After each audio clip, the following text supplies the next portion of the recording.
Bienvenue sur Cœur de Femme, podcast féminin et chrétien.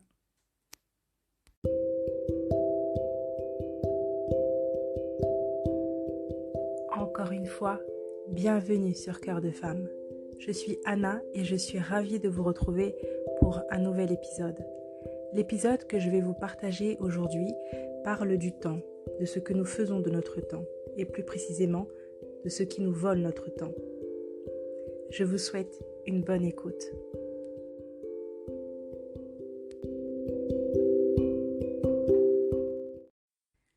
Pour partager sur ce thème, j'ai à cœur de vous lire un verset, un premier verset.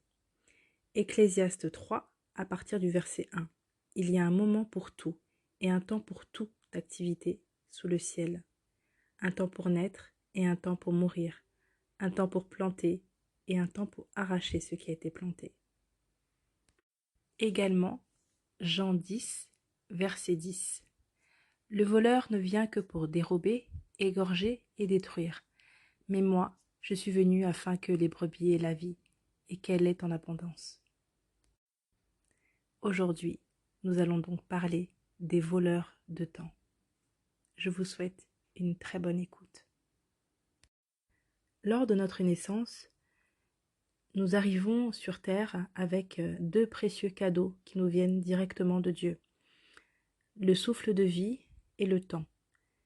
Au moment où nous arrivons sur Terre, le Seigneur distribue, nous donne à chacun une certaine portion de temps que nous devons vivre sur cette terre. Le Seigneur, Dieu, lui, il est dans l'éternité. Il se situe dans un temps qui est hors du temps. En effet, il est dit qu'un jour sont comme 1000 ans, et 1000 ans sont comme un jour. Nous n'avons donc pas la même notion de temps que celle que Dieu a, parce que Dieu est dans une dimension de l'éternité. Il est dans une dimension de l'esprit. Et nous, êtres humains, nous sommes des êtres faits de chair et de sang, et nous vivons sur terre, et notre vie sur terre a un début et elle a une fin. Notre vie en tant qu'être humain. Maintenant, notre esprit a, lui, une dimension éternelle, parce que notre esprit, justement, est spirituel. Et cette éternité, soit nous la passerons avec le Seigneur pour l'éternité, soit loin de lui. Et cette destinée, en fait, va dépendre de la façon dont nous menons notre vie sur cette terre pendant les jours qu'il nous a impartis.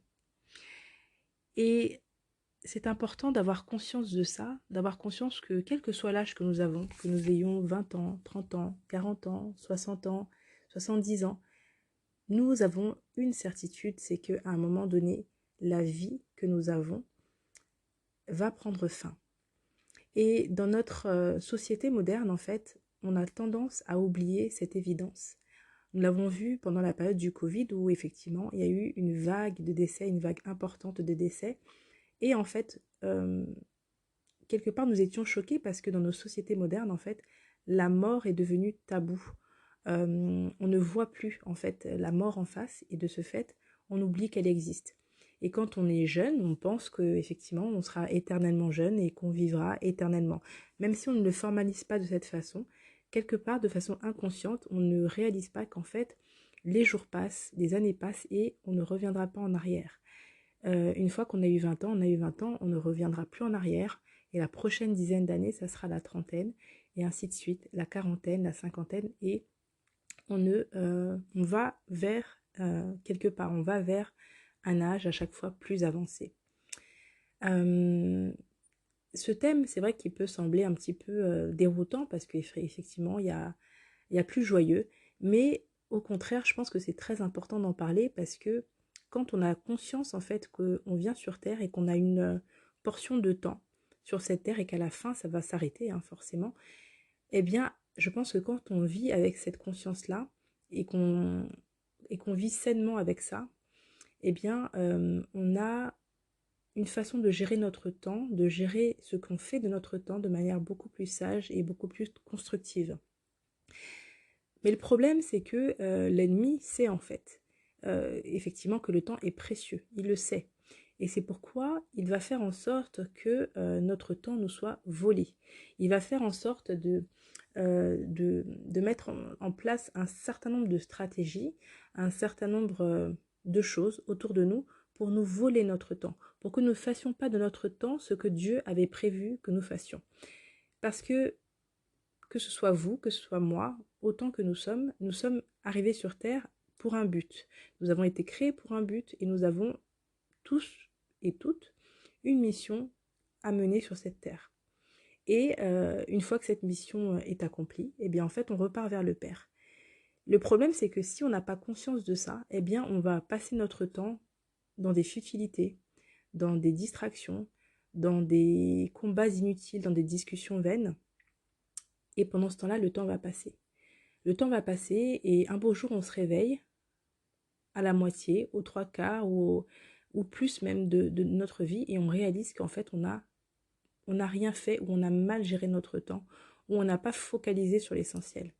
Combien de personnes, en fait, se sont réveillées une fois à la retraite et se sont dit « Mais en fait, qu'est-ce que j'ai fait de ma vie, en fait ?» Ils se sont rendus compte qu'ils n'ont pas profité de leur famille comme ils auraient dû, qu'ils n'ont pas profité de leurs enfants comme ils auraient aimé ou souhaité en profiter, qui n'ont pas mené en fait la vie qu'ils auraient souhaité aimer et en fait ils s'en rendent compte quand il est, alors je dirais pas qu'il est trop tard parce que tant qu'il y a de la vie on peut essayer de rattraper les choses, mais lorsque le temps est déjà bien écoulé. Mais le temps c'est quoi? En fait le temps c'est déjà avec le Seigneur nous ne sommes pas dans la même dimension. Dans quel sens je dis ça? C'est-à-dire que nous sommes des êtres de chair et de sang et nous sommes dans un temps en fait, comment dire, qui est lié vraiment à notre condition humaine. Le Seigneur est dans l'éternité et nous devons avoir cette perspective de l'éternité pour pouvoir en fait bien gérer notre temps. Si nous restons focalisés sur notre temps humain, en fait, on va être pris dans une succession d'activités et on va un peu subir quelque part la vie, on va subir les contraintes de la vie, les contraintes temporelles, les contraintes diverses et on ne va pas construire notre vie à la façon que le Seigneur, de la façon que le Seigneur le souhaite. Donc, qu'est-ce qu'on fait de notre temps? Qu'est-ce qui nous vole notre temps? Et ça, c'est une question que j'invite chacune à se poser et que moi-même aussi, je me pose régulièrement. Pourquoi? Parce qu'en fait, c'est important régulièrement de faire une introspection, de s'examiner et d'observer un petit peu et de se faire un point et de se dire où est-ce que j'en suis dans ma gestion du temps? Qu'est-ce que je fais du temps que Dieu m'a donné? Qu'est-ce que je fais de mes journées, de mes heures, de mes jours? Parce que oui, le temps, c'est une succession de secondes, une succession de minutes, d'heures. Et ces heures forment des journées. Donc en fait, chaque seconde qui passe, c'est du temps. Et ce temps finit par devenir des minutes, qui deviennent des heures, qui deviennent des journées qui deviennent des semaines qui deviennent des mois. Et c'est comme ça que vous vous retrouvez parfois au 31 décembre ou au 1er janvier à vous dire, voilà, je vais faire mon plan pour l'année prochaine. Et en fait, on se rend compte que ce qu'on avait prévu pour l'année précédente, on n'a toujours pas fait. On se dit, mais comment c'est possible? 12 mois sont passés et tout ce que j'avais mis sur, entre guillemets, ma to-do list, ou sur mes objectifs, sur mes rêves, sur tout ce que je voulais mettre en place en cette année, en fait, je ne l'ai pas fait. Et pourquoi? Parce qu'en fait, on a mal géré notre temps, on a mal géré nos priorités et on a géré notre temps à notre façon à nous, notre façon humaine, c'est-à-dire sans planification, sans raisonnement, sans spiritualité aussi. Et on a enchaîné une succession d'activités, une succession de choses, une succession d'actions qui au final n'ont pas construit en fait ce que le Seigneur attendait de nous. Et pourquoi est-ce que ça arrive? Ça arrive parce qu'en fait, on a un ennemi. Comme je l'ai lu au départ du podcast de cet épisode, le voleur ne vient que pour dérober, égorger et détruire. Donc il faut savoir que votre temps est très très très précieux. L'ennemi le sait en fait. L'ennemi le sait que ce temps est précieux et du coup, comme il ne peut pas remédier en fait au temps que Dieu vous a donné, il va essayer de faire en sorte que vous le gériez très mal. Il va faire en sorte que vous remplissiez votre corbeille de temps de choses inutiles, futiles, de sorte à ce que vous n'ayez plus le temps de réfléchir, à ce que vous n'ayez plus le temps de planifier, de sorte à ce que vous n'ayez plus le temps de servir Dieu, de sorte à ce que vous n'ayez plus le temps de penser même à Dieu, que vous n'ayez plus le temps de prier Dieu. Et de cette façon, il vous déconnecte complètement de votre Père, et en vous déconnectant, en fait, il continue à grignoter de plus en plus dans votre vie. Il vous vole votre temps. Il y a quelqu'un, il y a un être qui est là, en fait, pour vous dérober, vous égorger et vous détruire. Et ça, on ne doit pas l'oublier. Rappelons-nous, en fait, en Luc 22, au verset 31, le Seigneur dit « Simon, Simon, Satan vous a réclamé pour vous passer au crible comme le blé. Mais moi, j'ai prié pour toi afin que ta foi ne disparaisse pas. Et toi, quand tu seras revenu à moi, affermis tes frères. » Donc vous voyez ici encore Jésus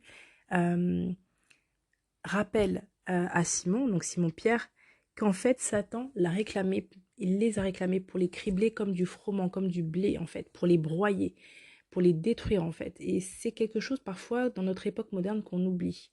On oublie qu'il y a en fait quelqu'un, un esprit, du coup, l'esprit de l'ennemi, l'adversaire de nos âmes, l'adversaire de nos vies, en fait, qui, jour et nuit, dépêche des plans pour que nous puissions en fait lâcher la main du Seigneur. Et un de ces plans, notamment, c'est de prendre contrôle de notre temps. Alors déjà que dans notre époque moderne, le temps, je veux dire, on court après. On travaille, on a énormément de sollicitations. Je veux dire, il y a quelques siècles, je pense que la vie était beaucoup plus simple. Et beaucoup plus simple. Ça dépend de quel angle on le voit, mais ce que je veux dire, c'est qu'il y avait moins de distractions qu'à notre époque. À notre époque, on est entouré d'écrans, on est entouré d'ordinateurs, on est entouré de possibilités de loisirs, on est entouré de... Il y a tellement de choses à faire, je veux dire, c'est compliqué de s'ennuyer même. Des fois, on aimerait bien, je ne vais pas dire s'ennuyer, mais juste n'avoir rien à faire, mais c'est très très rare de pouvoir se dire, voilà, là, il n'y a rien à faire en fait. Et du coup, de disposer de son temps librement. Aujourd'hui, on court après le temps et le peu de temps qu'on a de libre, en fait, Satan s'arrange pour que nous soyons tellement occupés, en fait, qu'en fait, on n'ait même plus le temps de réfléchir, qu'on n'ait même plus le temps de se poser et de prier et de se dire qu'est-ce que je fais de mon temps et qu'est-ce que le Seigneur attend de moi dans cette saison, qu'est-ce qu'il attend que je fasse dans cette saison avec mon temps, le temps qu'il m'a donné, parce que ce temps, oui, comme on l'a dit, il a une limite. Moi, je ne sais pas le temps que Dieu m'a imparti sur cette terre, je ne sais pas. Je ne sais pas en fait. Et vous non plus, vous ne le savez pas. Donc au final, il s'agit d'être connecté à Dieu et de se dire, voilà, ce que tu veux que je fasse en cette saison, je vais le faire. Et il est hors de question que je laisse l'ennemi voler mon temps. Il est hors de question que je laisse l'ennemi, en fait, quelque part, implanter dans ma vie des futilités, des activités, des choses qui ne sont pas constructives, qui ne servent à rien concrètement. Parce que parfois, c'est pas forcément un péché, en fait. On peut se dire, oui, c'est l'ennemi va faire en sorte qu'un péché nous assaille pour qu'on ne puisse plus justement faire ce qu'on a à faire, en fait. Mais parfois, c'est juste qu'il va s'arranger pour qu'on soit hyper occupé. Hyper occupé avec plein d'activités qui ne sont pas forcément mauvaises, mais qui ne sont pas forcément non plus nécessaires. Et du fait de cette hyperactivité, de ce côté hyper occupé que nous avons, en fait, il en profite pour nous vider, en fait, pour vider nos forces, pour vider nos pensées, nos visions, pour vider nos objectifs et faire en sorte que nous soyons en fait un petit peu comme des machines qui courent un petit peu, vous voyez les hamsters dans les cages qui courent, qui tournent en rond en fait autour d'une roue, qui ont l'impression d'avancer mais en fait qui n'avancent pas. Eh bien c'est un peu ça qu'il a envie de faire de nous l'ennemi. Et nous devons vraiment être vigilants par rapport à ça, je pense, en cette saison, à bien gérer notre temps. Mais comment bien gérer notre temps? Déjà, il y a une chose qui prend énormément de temps dans notre époque actuelle, c'est déjà la vie professionnelle. On passe un certain nombre d'heures en fait dans nos activités professionnelles, etc. Ce qui est tout à fait normal. Hein. La Bible dit qu'il ne travaille pas, ne mange pas. Donc c'est normal de travailler maintenant. Dans notre époque actuelle, eh bien, on voit bien avec la mise en œuvre, le déploiement, la généralisation du télétravail, le fait d'être hyper connecté, d'avoir finalement des smartphones qui effectivement nous servent aussi pour le travail, en fait fait que on peut, si on ne met pas des barrières, si on ne met pas en place des choses justement pour structurer tout ça, et en fait on peut se retrouver à, à, à l'état où en fait finalement notre vie professionnelle vient grignoter sur notre vie personnelle. Et le temps libre qu'on est censé avoir une fois qu'on est à la maison, au lieu de l'utiliser à bon escient, c'est-à-dire pour prendre, déjà pour se reposer, c'est très important de se reposer, prendre soin de nos enfants, passer du temps de qualité avec notre mari euh, ou avec votre femme si vous êtes un homme, euh, ou tout simplement passer du temps avec les enfants, du temps de qualité, prendre le temps de prier avec eux, prendre le temps de parler avec eux. En fait, ce temps-là, on ne le prend pas. Et si on ne le prend pas, en fait, qu'est-ce qui se passe? Eh bien, en fait, il va être rempli. Comme on dit, la nature a horreur du vide, ce temps qui n'est pas pris pour des bonnes choses, il va être pris par d'autres. Dernièrement, je parlais avec une amie qui a eu comment dire, voilà, un changement dans sa vie professionnelle. Et en fait, depuis ce changement, eh bien, en fait, elle s'est rendue compte que le travail avait pris vraiment le pas sur sa vie privée et qu'elle se retrouvait finalement, c'est un peu le piège d'avoir tous les outils à la maison, etc. pour travailler. Elle se retrouvait finalement à 23 heures à se connecter au lieu d'être auprès de son mari, en fait, ou auprès de ses enfants. Ou, voilà, vous voyez, c'est vraiment quelque chose auquel il faut faire très attention parce que effectivement, ce temps-là, à la limite, personne n'a imposé. Je vais prendre cet exemple-là, mais il y a plein d'exemples de ce type. Personne n'a imposé ce travail à cette heure. Mais l'ennemi fait en sorte qu'on ait accès à tous nos outils pour que quelque part on se dise, bon, et si je travaillais? Donc ça, c'est l'exemple par rapport à la vie professionnelle. Après, il peut y avoir d'autres exemples euh, d'activités où on fait des choses en fait finalement on n'est pas obligé de le faire. Parfois en fait on se met une pression, on se met des jougs en fait sur le dos alors qu'en fait le Seigneur nous a jamais demandé de nous les mettre à vouloir alors aider c'est très bien, c'est une bonne chose, mais il faut aider en fait avec discernement. C'est-à-dire que si on se rend compte que dans notre vie on est tout le temps en train d'aider à gauche, à droite et de faire plein, 20 000 choses, etc. Et qu'on n'a jamais le temps de se poser, jamais le temps de prier, jamais le temps de penser à soi, de penser à ce qu'on veut mettre en place avec le Seigneur et qu'en fait on est tout le temps en train de courir après euh, pour, voilà, pour faire plaisir un petit peu à tout le monde, mais que finalement on fait plaisir à tout le monde sauf à Dieu. Et bien là aussi, c'est peut-être qu'on est victime de ce fameux voleur de temps qu'est l'ennemi. L'ennemi fait en sorte que vous soyez occupé avec 20 000 choses qui que vous n'êtes pas censé faire en fait, mais il va faire en sorte que vous ayez l'impression que vous êtes obligé de les faire pour justement que vous soyez bien occupé et que vous ne fassiez jamais ce que le Seigneur vous a demandé. Peut-être que le Seigneur vous a demandé d'écrire un livre, mais ça fait peut-être, je ne sais pas, 1 an, 2 ans, 3 ans que vous procrastinez, mais par contre, vous allez vous rendre compte que chaque week-end, vous avez le temps de faire d'autres activités qui ne sont pas primordiales, qui ne sont pas essentielles, qui ne sont pas, voilà, qui n'ont rien d'obligatoire, entre guillemets, mais vous les faites, et vous ne savez pas pourquoi vous les faites. Alors qu'en fait, il y a quelque chose que le Seigneur a mis sur votre cœur depuis bien longtemps, mais qui est en stand-by de mois en mois, et puis ces mois deviennent des années. Et du coup, là, il y a un vrai souci de temps. Qu'est-ce qu'on fait de temps? Je donne cet exemple, mais c'est aussi très important. Là, j'ai donné l'exemple de la vie professionnelle ou bien d'un projet que le Seigneur met à cœur, mais aussi le temps de qualité qu'on passe en famille. Est-ce qu'on prend le temps avec nos enfants? Est-ce qu'on prend le temps avec nos ados?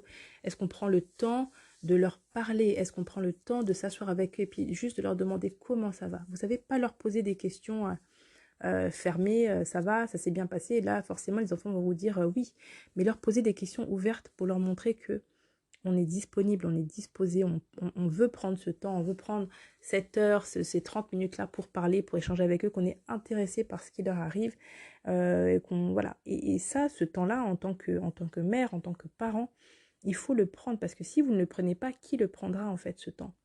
Qui le prendra? Eh ben, je vais vous dire tout de suite, c'est l'ennemi. L'ennemi va profiter de la brèche que vous allez laisser en ne parlant pas à vos enfants, en ne prenant pas le temps d'échanger avec eux, pour en fait faire en sorte qu'à l'école, au collège, au lycée, bref, ils aient d'autres temps d'échange avec d'autres personnes qui vont pas forcément leur donner les meilleures valeurs en fait. Et le fait que vous ayez pris le temps d'échanger avec vos enfants, que intentionnellement vous preniez le temps avec eux, le temps d'avoir des moments de qualité, des moments d'échange, des moments de partage. Alors ça, effectivement, quand ils sont grands, ça sera plus des discussions, etc. Quand ils sont petits, c'est peut-être plus partager avec eux des loisirs, raconter des histoires, des choses comme ça. Mais c'est important de prendre ce temps parce qu'en fait, eh bien, le temps passe vite. Ils ne seront pas petits tout le temps, en fait, ces enfants. Le temps où vous pouvez leur lire des histoires, les border, en fait, il va passer. Alors, quand vous y êtes, vous vous rendez pas compte, mais un beau jour, vous réveillez, votre enfant a 16 ans, votre enfant a 18 ans, et vous vous êtes rendu compte, mais mon Dieu, le temps est passé très vite. Est-ce que j'ai profité de mes enfants quand ils étaient petits? C'est important. L'ennemi veut faire en sorte que vous vous plaigniez et que vous couriez partout. Et bien parfois, il faut ralentir, il faut se dire, écoutez, là, peut-être que la solution, ce serait peut-être que le temps que mes enfants soient petits, peut-être que je mette en stand-by une partie de certaines activités ou que je réduise le temps que je passe à telle activité, que ce soit une activité professionnelle ou autre, pour que je prenne le temps en tant que mère, en tant que, voilà, si vous êtes un homme, en tant que papa, parce que je sais qu'il y a des hommes qui écoutent le podcast, je veux prendre le temps avec mes enfants parce qu'ils ne seront pas petits tout le temps. Et ce temps que je prends avec eux, c'est un temps précieux, c'est un temps de qualité, c'est un temps où en fait, on les aide à se construire. Ça se fait pas une fois qu'ils ont 20 ans, en fait. Ça se fait quand ils sont tout petits et progressivement, comme le dit la Bible, instruit l'enfant sur la voie qu'il doit suivre. Et quand il sera vieux, il ne s'en détournera point. Ça veut bien dire que quand ils sont petits, il faut prendre le temps de les instruire, de partager avec eux pour qu'ils grandissent avec vraiment les valeurs pardon, de la parole de Dieu et qu'ils se bâtissent, qu'ils grandissent avec, en fait. Mais si vous ne prenez pas ce temps, si vous êtes toujours occupé à faire mille et une choses, mais que vous n'avez pas le temps pour vos enfants, en fait, eh bien, il y en a un qui va en profiter. Il y en a un qui va en profiter pour détruire, parce que n'oubliez pas, comme on l'a dit, il est là pour dérober, égorger et détruire. L'ennemi est là aussi pour vous voler votre temps de sommeil. Je voulais vraiment parler de ça, c'est très important.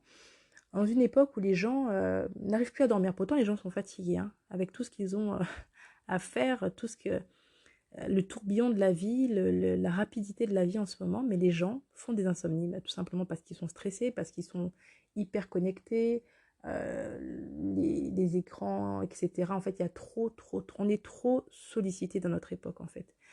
Il y a trop. Et c'est vraiment l'époque voilà, avec la technologie, etc. En fait, c'est très, c'est très compliqué, c'est très délicat de trouver du calme, sauf si effectivement on est intentionnel. Donc c'est pour ça qu'à un moment donné, lorsque c'est le temps d'aller dormir, écoutez, il faut éteindre les portables, il faut mettre les portables loin et dormir vraiment profondément. Ça sert à quoi en fait de passer, alors qu'on est fatigué, de passer je sais pas combien de temps à regarder peut-être alors regarder des films, il n'y a pas de souci, hein. Oui, un film édifiant, etc., inspirant, il n'y a pas de problème.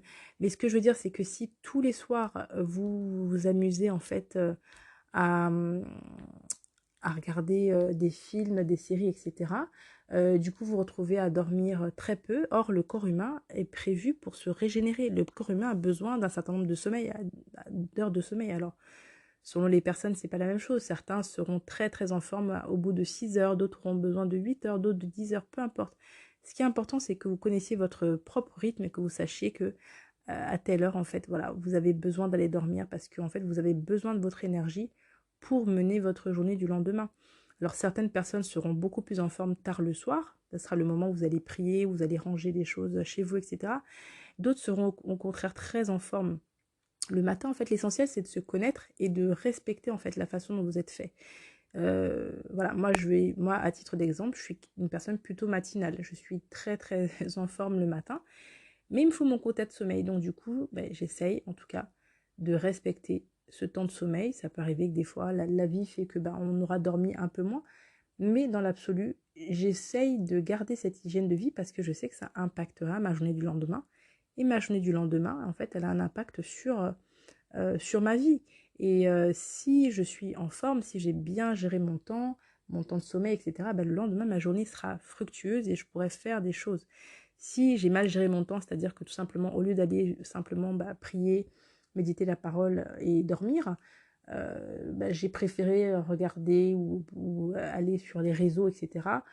Eh bien, au final, on va se coucher euh, plus tard, on sera très fatigué, on va se réveiller la tête dans le brouillard et au final, en fait, on va mener une journée comme ça sans comprendre vraiment qu'est-ce qui nous arrive pendant cette journée et ainsi de suite. Donc vraiment, le temps de sommeil est important. Jésus se reposait. Vous allez voir dans la Bible à plusieurs instants, il est, voilà, c'est évoqué les moments où le Seigneur se retirait, se mettait à part pour aller prier, les moments où il se reposait. Et pourtant, il était Dieu, mais il prenait le temps de se reposer parce qu'il était dans un corps humain. Donc, en tant qu'être humain, on a besoin de sommeil. Et ça aussi, il faut le respecter. C'est du temps. Et l'ennemi veut essayer de vous voler votre temps de sommeil pour que vous soyez tout le temps épuisé et qu'au final, à la fin, votre santé soit impactée. Parce que, à force d'avoir une dette de sommeil, votre santé aussi est impactée. Alors, parfois, c'est vrai qu'on n'a pas vraiment le choix sur le temps de sommeil. C'est le cas, par exemple, des jeunes mamans quand on a des bébés en bas âge qui ne font pas encore leur nuit. Mais ça, c'est une période. C'est une période qui est tout à fait normale. Mais au-delà de ça, une fois que le rythme est pris, il faut essayer d'instituer en fait une vie saine dans la mesure du possible pour pouvoir avoir un rythme de vie correct, une bonne hygiène de vie en général, et ça passe aussi par le temps de sommeil, le temps de repos, pour bien construire la journée du lendemain et faire bon usage du temps que nous avons à chaque journée. Puisque la Bible nous dit que le Seigneur renouvelle ses bontés chaque matin. C'est-à-dire que quand vous vous réveillez, le Seigneur renouvelle sa bonté dans votre vie. Mais maintenant, il appartient à vous de savoir ce que vous allez faire du temps et de cette bonté qu'il vous donne pour ce jour. Il vous donne du temps, il vous donne sa bonté. Qu'est-ce que vous en faites? Et voilà, c'est pas un épisode moralisateur, c'est juste ce que j'avais à cœur, c'est de vous conscientiser parce que même si on a globalement une bonne hygiène de vie, ça va très vite aujourd'hui dans notre époque d'être happé en fait par une multitude de choses à faire, de sollicitations à gauche, à droite, des choses. Et en fait, parfois, il faut savoir dire non aussi. Moi, parfois, voilà, avant, je ne savais pas forcément dire aux personnes, là, je ne vais pas pouvoir faire ceci, cela, parce qu'en fait, j'ai d'autres priorités. Avec le temps, j'ai appris en fait à prioriser et à me dire oui, là, ça, effectivement, je le fais. Ça, je le fais pas parce que premièrement, j'ai pas à cœur. Deuxièmement, c'est pas forcément mon rôle de le faire. Troisièmement, je peux, par exemple, si c'est sur la vie professionnelle, former quelqu'un qui va s'en occuper et comme ça me dégagera du temps pour faire d'autres choses que moi je dois faire. Et ça, c'est valable aussi pour tout, pour la vie à la maison. Si vous avez des enfants qui sont assez grands, vous pouvez leur apprendre certaines choses, certaines tâches, déléguer certaines choses. Alors bien sûr, vous n'allez pas déléguer un enfant qui a 2 ans, on est bien d'accord. Mais ce que je veux dire, si vous avez des enfants qui sont un peu plus grands, des ados, etc., vous pouvez leur déléguer certaines tâches, vous leur montrer comment faire. Ça va vous dégager du temps et eux, ils vont grandir, ils vont apprendre à faire de nouvelles choses. Et donc du coup, ça sera tout bénéf en fait. Ça sera vraiment bénéfique pour vous et pour eux. Et ça va vous dégager du temps pour faire autre chose. Donc vraiment, je pense que la vie n'est pas statique en fait, la vie change. On n'est pas les mêmes à 20 ans, à 30 ans, à 40 ans, on n'est pas les mêmes avant avoir eu des enfants et après avoir eu des enfants. Et en fait, régulièrement, il faut examiner, se dire voilà, là actuellement, voilà ma vie, voilà mes obligations, voilà les impératifs, voilà ce qui n'est pas un impératif et voilà comment je peux gérer de manière optimale le temps que le Seigneur me donne dans ma saison, dans ma situation, etc. Donc voilà, je voulais vraiment nous interpeller sur cette thématique des voleurs de temps, enfin du voleur, parce qu'il y en a un après, qui utilisent beaucoup de stratégies pour nous atteindre. Mais juste qu'on soit conscient de ça, qu'on soit conscient que le temps, c'est vraiment un cadeau.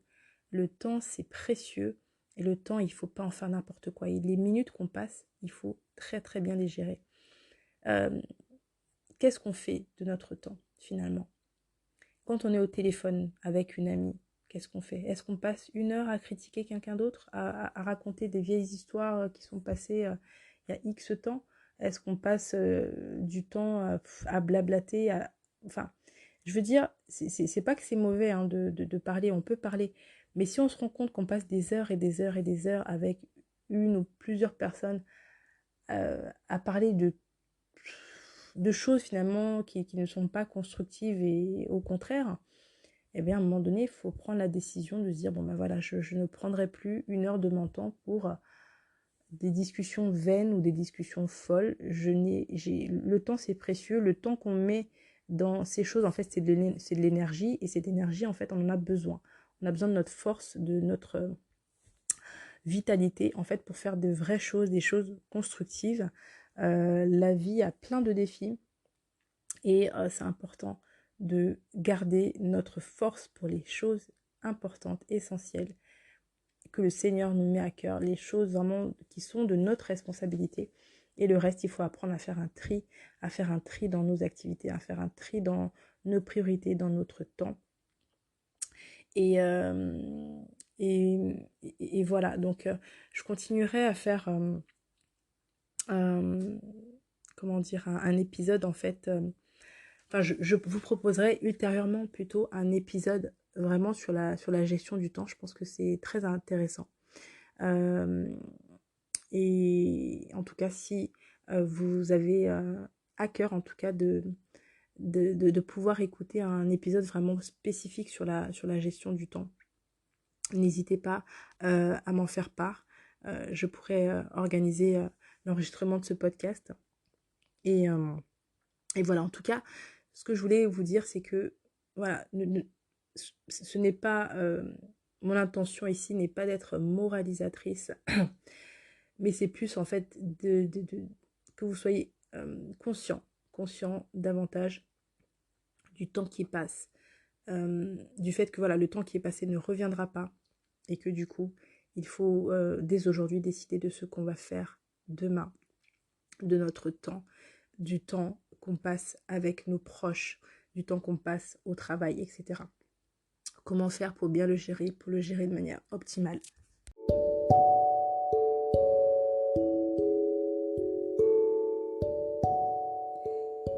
Et pour terminer cet épisode, j'ai à cœur de vous lire quelques passages de la Bible. Matthieu 6, à partir du verset 25. C'est pourquoi je vous dis, ne vous inquiétez pas de ce que vous mangerez et boirez pour vivre, ni de ce dont vous vous habillerez votre corps. La vie n'est-elle pas plus que la nourriture, et le corps plus que le vêtement? Regardez les oiseaux du ciel. Ils ne sèment pas, et ne moissonnent pas. Ils n'amassent rien dans des greniers, et votre Père céleste les nourrit. Ne valez-vous pas beaucoup plus qu'eux? Qui de vous, par ses inquiétudes, peut ajouter un instant à la durée de sa vie? Et pourquoi vous inquiétez au sujet du vêtement? Étudiez comment poussent les plus belles fleurs des champs. Elles ne travaillent pas et ne tissent pas. Cependant, je vous dis que Salomon lui-même, dans toute sa gloire, n'a pas eu d'aussi belle tenue que l'une d'elles. Si Dieu habille ainsi l'herbe des champs, qui existe aujourd'hui et qui demain sera jetée au feu, ne le fera-t-il pas bien plus volontiers pour vous, gens de peu de foi? Ne vous inquiétez donc pas, et ne dites pas « Que mangerons-nous? Que boirons-nous? Avec quoi nous habillerons-nous » En effet, tout cela, ce sont les membres des autres peuples qui le recherchent. Or, votre Père céleste sait que vous en avez besoin. Recherchez d'abord le royaume et la justice de Dieu, et tout cela vous sera donné en plus. Ne vous inquiétez donc pas du lendemain, car le lendemain prendra soin de lui-même. À chaque jour suffit sa peine. Et dans la continuité, 1 Pierre 5, à partir du verset 7, la Bible nous dit « Déchargez-vous sur lui de tous vos soucis, car lui-même prend soin de vous. » La Bible nous exhorte donc à nous décharger de nos soucis sur le Seigneur. Nous sommes humains. Il peut arriver parfois que nous ayons des soucis, des inquiétudes, que nous vivions un certain stress. Simplement, ne laissons pas cela s'implanter, prendre vie en nous et ayons tout de suite le réflexe d'aller dans les bras du Seigneur au travers de la prière et à nous décharger de nos soucis, de nos inquiétudes sur lui, car il prend sur lui nos inquiétudes, il prend soin de nous. Il est très important d'avoir ce réflexe. Autrement, si nous laissons vivre ces inquiétudes en nous, notre temps nous sera volé. Notre temps sera volé par des pensées négatives, par du stress, par des inquiétudes en fait, sans fin. Et il nous appartient de faire le pas de foi, de faire confiance à Dieu et de lui déposer tout simplement à ses pieds ce qui nous inquiète, ce qui nous perturbe, ce qu'on ne comprend pas, afin de retrouver cette liberté de l'esprit qui nous permettra de gagner du temps, de faire des choses constructives avec le temps que le Seigneur nous donne sur cette terre. Je vous invite donc, dans votre vie personnelle, à identifier tout ce qui vous vole votre temps et à prendre la décision devant le Seigneur, dans l'intimité de la prière, de lui confier votre temps, la façon dont vous le gérez. Demandez-lui de vous aider à identifier ce qui vole votre temps et vous allez vous apercevoir qu'en réalité, oui, ce qui compte, c'est de laisser au Seigneur les rênes de notre vie.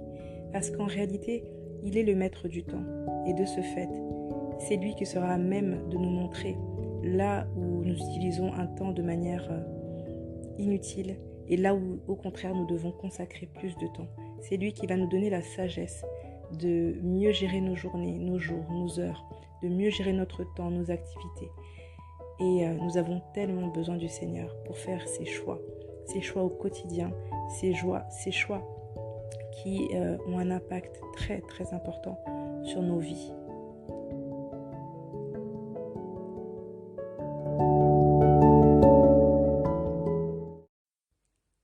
C'est ici que s'achève cet épisode de Cœur de femme. Si vous avez été béni, édifié, encouragé par cet épisode, n'hésitez pas à le partager autour de vous au travers de vos réseaux sociaux.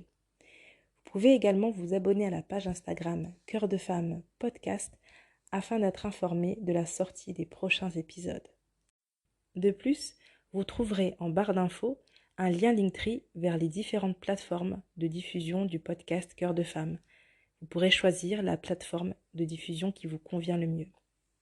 Je vous remercie grandement pour votre écoute et vous dis à bientôt sur Cœur de femme.